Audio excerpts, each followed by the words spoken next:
Hello students, welcome in सहज शिक्षण।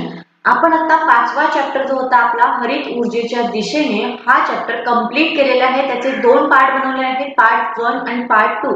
या दोन्ही पार्ट मध्ये ह्या चॅप्टरच्या सर्व कन्सेप्ट घेतलेल्या आहेत। त्यामध्ये सपोज तुम्हाला कुठलीही शंका वाटली तर तुम्ही मला कमेंट करून विचारू शकता। आता आपण या पाठाचा स्वाध्याय बघूया। स्वाध्यायामधला पहिला प्रश्न आहे, खाली तक्त्यातील या तिन्ही स्तंभातील नोंदीमधील संबंध लक्षात घेऊन जोड्या जुळवा। तर आपल्याला 3 कॉलम दिलेले आहेत आणि त्यामध्ये काही वर्ड्स दिलेले आहेत। या सगळ्यांचा आपल्याला संबंध लक्षात घ्यायचा आहे, त्यांच्या जोड्या जुळवायच्या आहेत। तर याचं उत्तर कसं देता येईल बघा। कोळसा हा औष्णिक आणि तो कशासाठी वापरला जातो? औष्णिक विद्युत केंद्रामध्ये वापरला जातो। म्हणजे कोळशामध्ये कुठले आहे? औष्णिक ऊर्जा। त्यानंतर दुसरा आहे ते आहे युरेनियम अणु ऊर्जा याच्यामध्ये आहे आणि तो अणु विद्युत केंद्रामध्ये वापरला जातो।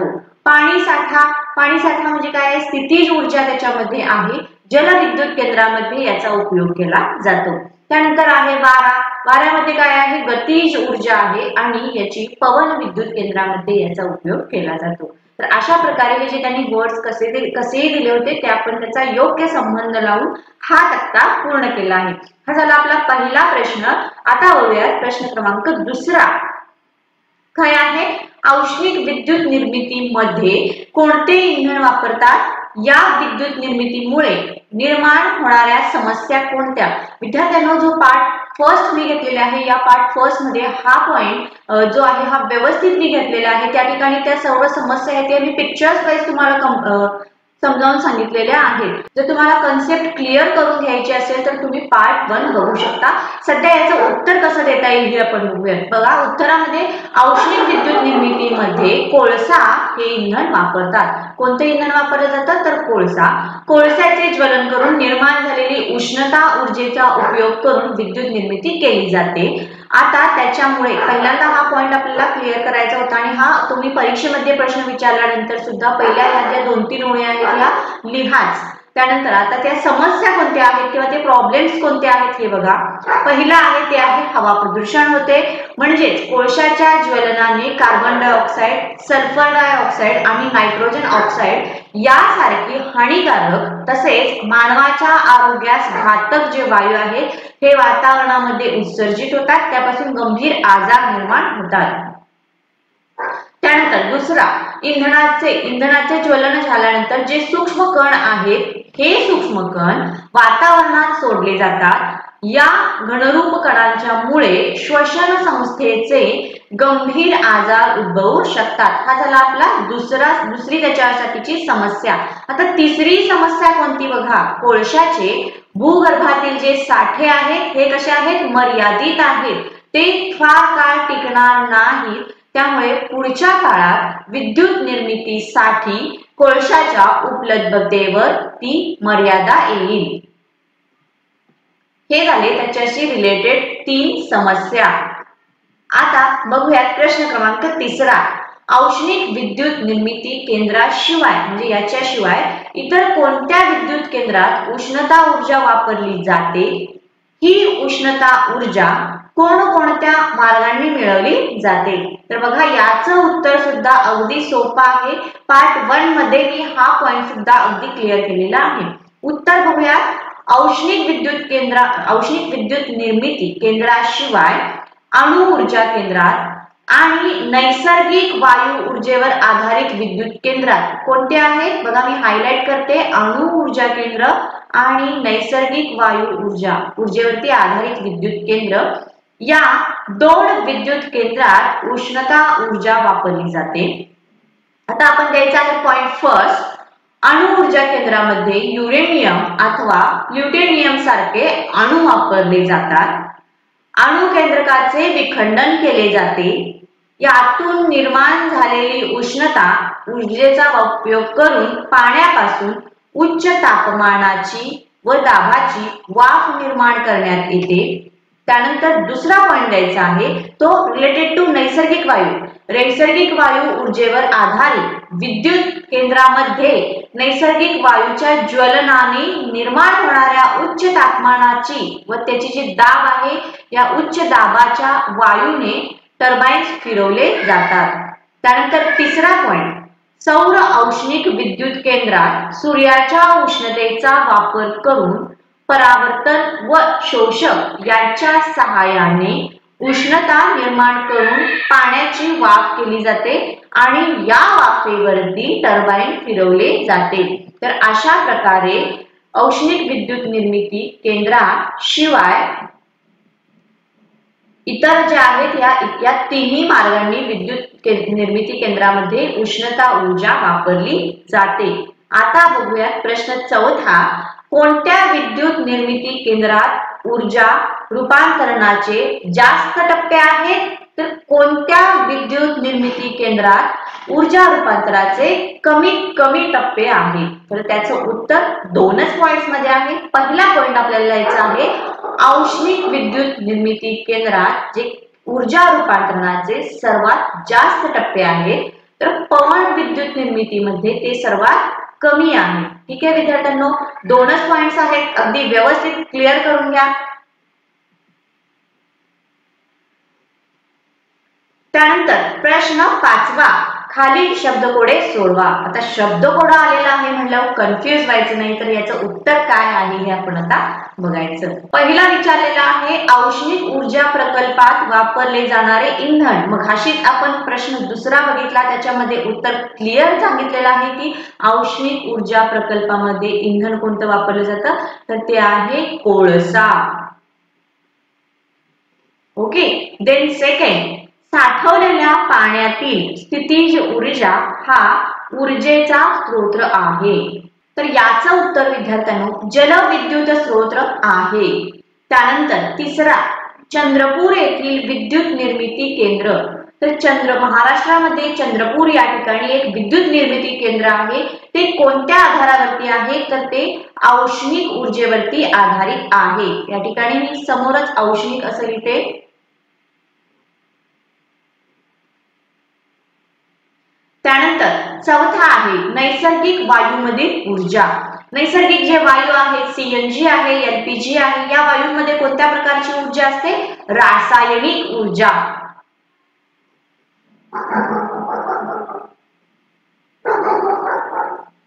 डन। त्याच्यानंतर पाचवा, पवन ऊर्जा म्हणजेच काय, गतिज ऊर्जा।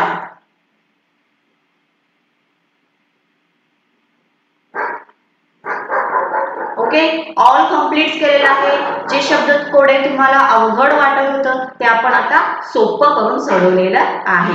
चला तर आता बघूया प्रश्न सहावा, जो की हा प्रश्न आहे, हा प्रश्न इम्पॉर्टंट आहे, अगदी व्यवस्थित बघायचा आहे, समजून घ्यायचा आहे। जर लिहून घेत असाल तर तो सुद्धा व्यवस्थित लिहून घ्यायचा आहे, कारण यामधले हे जे प्रश्न आहेत विचारलेले ते परीक्षेमध्ये विचारतीलच, याची 100% गॅरंटी राहू दे। पहिला आहे पारंपरिक ऊर्जा स्रोत, अपारंपरिक ऊर्जा स्रोत।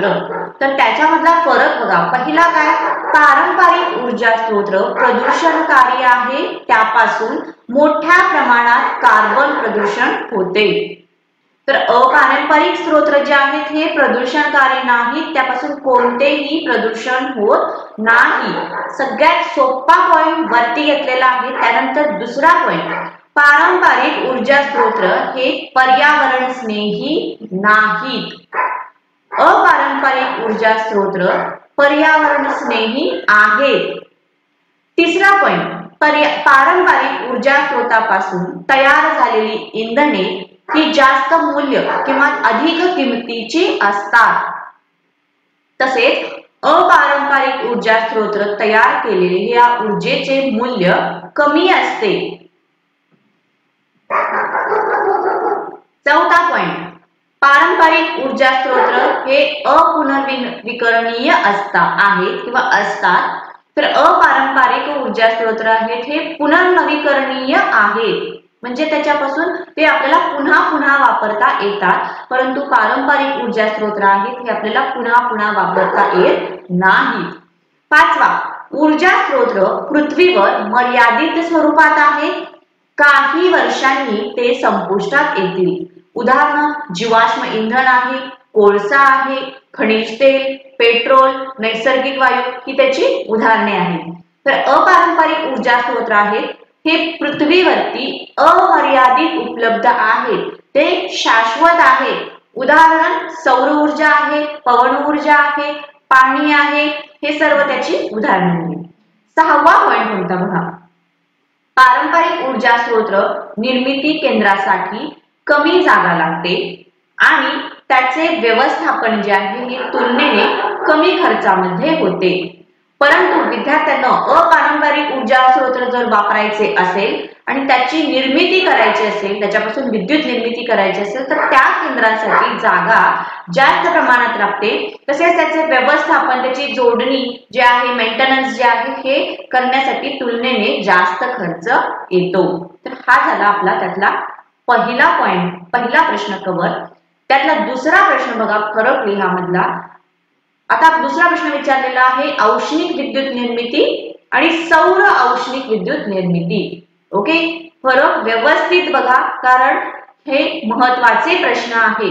त्यामध्ये पहिला, कोळशाचे ज्वलन करून निर्माण झालेली उष्णता ऊर्जा वापरून औष्णिक विद्युत निर्मिती केली जाते. पहिल्यामध्ये काय केले जातं, कोळशाचे ज्वलन केले जाते. दुसरा, सूर्यकिरणाची उष्णता ऊर्जा वापरून सौर औष्णिक विद्युत निर्मिती केली जाते. हा झाला पहिला. त्यानंतरचा पॉइंट काय येईल बघा. उष्णता निर्मितीसाठी कोळशाचे ज्वलन करण्यासाठी बॉयलरचा वापर केला जातो. तर सौर औष्णिक विद्युत निर्मितीमध्ये काय केलं जातं, उष्णता निर्मितीसाठी सूर्यकिरणे परावर्तित करणारे अनेक असे परावर्तक वापरून जे सूर्याची उष्णता आहे, ही सूर्याची उष्णता एका मनोऱ्यावरील शोषकावरती केंद्रित केली जाते. त्यानंतर आता तिसरा पॉइंट काय आहे, ज्वलनाच्या उष्णतेने पाण्याची रूपांतर उच्च तापमानाच्या आणि उच्च दाबामध्ये होते. या वाफेच्या शक्तीने टर्बाइन फिरते, यामुळे टर्बाइनला जोडलेले जनरेटर फिरून विद्युत निर्मिती होते. हे झालं त्याचं वर्किंग. ते आपण 3 नंबरला ऍड केलेलं आहे. तर या ठिकाणी काय होते बघा, सूर्याच्या उष्णतेने पाण्याचे रूपांतर वाफेत करून ही वाफ टर्बाइन वरती सोडली जाते आणि टर्बाइनद्वारे जनरेटर फिरवली जाते व विद्युत निर्मिती केली जाते. ओके, तिन्ही पॉइंट अगदी व्यवस्थित लक्षात राहतील. आता त्याच्यानंतर पुढचा पॉइंट बघूया. औष्णिक विद्युत निर्मिती हे कसं आहे, प्रदूषणकारी आहे. कोळशाचे ज्वलन केल्यामुळे त्यापासून वातावरणामध्ये प्रदूषण निर्माण होते. परंतु सौर औष्णिक विद्युती, इथे सौर असं आहे, सौर औष्णिक विद्युत निर्मिती जी आहे ही प्रदूषणकारी नाही. ठीक आहे. आता पुढचा पॉइंट बघूया. औष्णिक विद्युत निर्मितीसाठी वापरले जाणारे इंधन म्हणजेच कोळसा, याचे भूगर्भातील साठे हे मर्यादित आहेत. तर सौर औष्णिक विद्युत निर्मितीसाठी वापरली जाणारी सूर्याची उष्णता ही कशी आहे, अमर्यादित आणि शाश्वत आहे. इथे अमर्यादित आणि शाश्वत आहे. आपण दोन्ही फरक व्यवस्थित बघितलेले आहेत विद्यार्थ्यांनो. हे दोन्ही फरक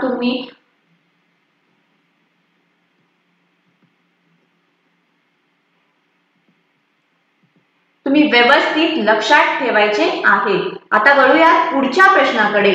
पुढचा प्रश्न सुद्धा अगदी सोपा आहे.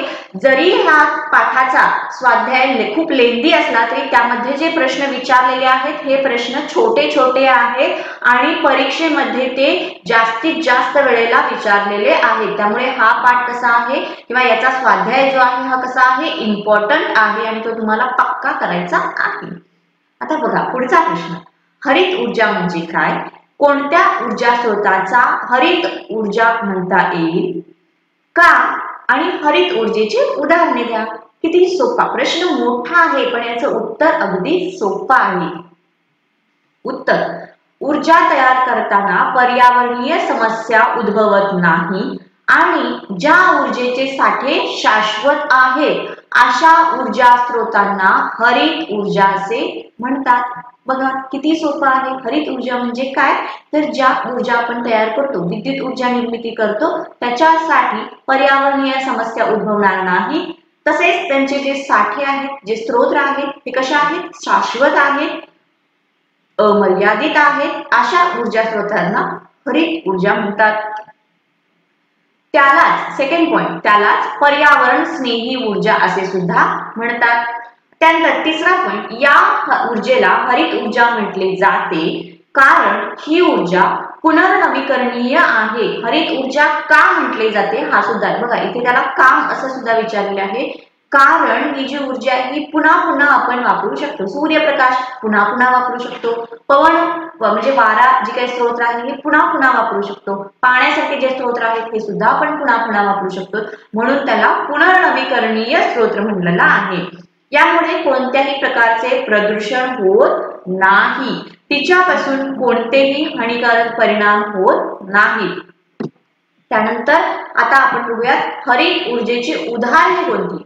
सूर्यापासून मिळवलेली सौर ऊर्जा आणि त्यापासून विद्युत निर्मिती, वाहत्या वाऱ्यापासून निर्माण केलेली पवन ऊर्जा, त्याचबरोबर जलसाठ्यापासून निर्माण केलेली जलविद्युत ऊर्जा आणि जैविक इंधनांपासून तयार केलेली ऊर्जा. तर ही त्याची 4 उदाहरणे आहेत. 4ही उदाहरणे सोपी आहेत, तुमच्या लक्षात राहण्यासारखीच आहेत.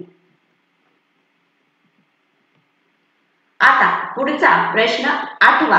खालील विधानांचे स्पष्टीकरण लिहा. त्यामधला अ. जीवाश्म ऊर्जा ही हरित ऊर्जेचे उदाहरण नाही. पुस्तकामध्ये काही प्रिंटिंग मिस्टेक झालेली आहे, त्याचं उदाहरण आहे असं त्या ठिकाणी दिलेलं आहे, पण त्याचा बरोबर जो प्रश्न आहे तो कसा आहे.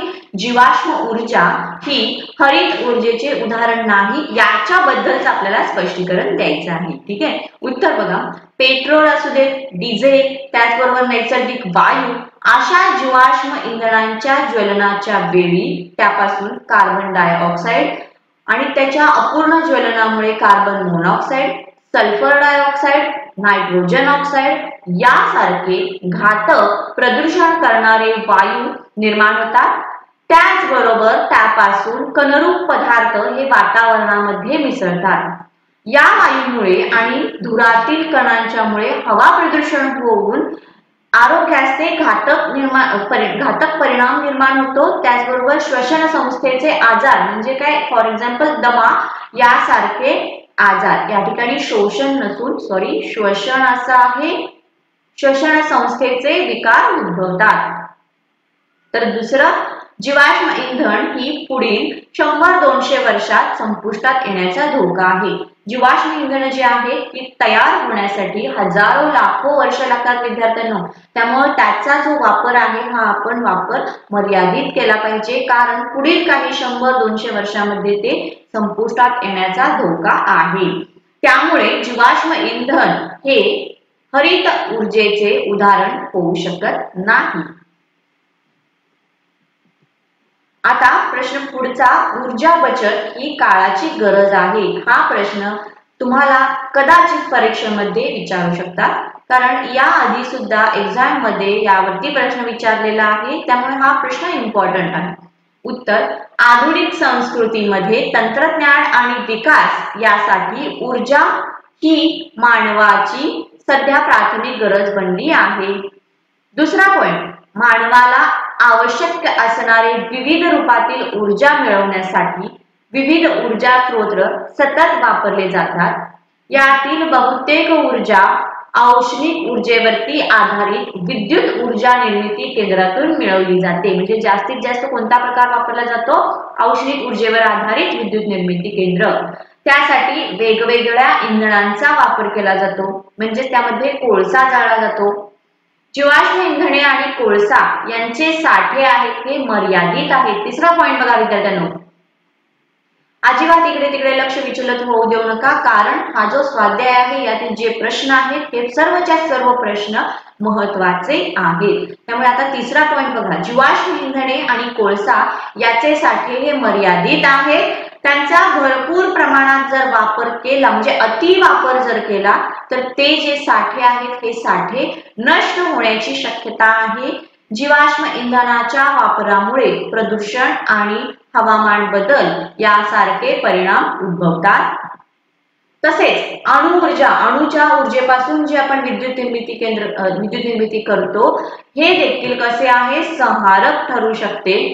पाचवा पॉइंट, हरित ऊर्जेच्या दिशेने नव्या संशोधनाने जरी क्रांती केली तरी अफाट वाढणाऱ्या मानवी लोकसंख्येच्या गरजेसाठी ऊर्जा पुरी पडत नाही।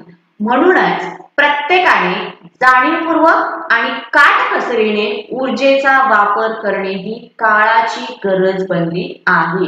याचं उत्तर आपल्याला असंच द्यायचं आहे। विद्यार्थ्यांनो, तुम्हाला जर हा व्हिडिओ आवडला असेल, याच्या पुढचे पार्ट्स तुम्हाला बघायचे असतील तर please go to Play Store and download the Sahaj Shikshan app and join the science course. Thank you.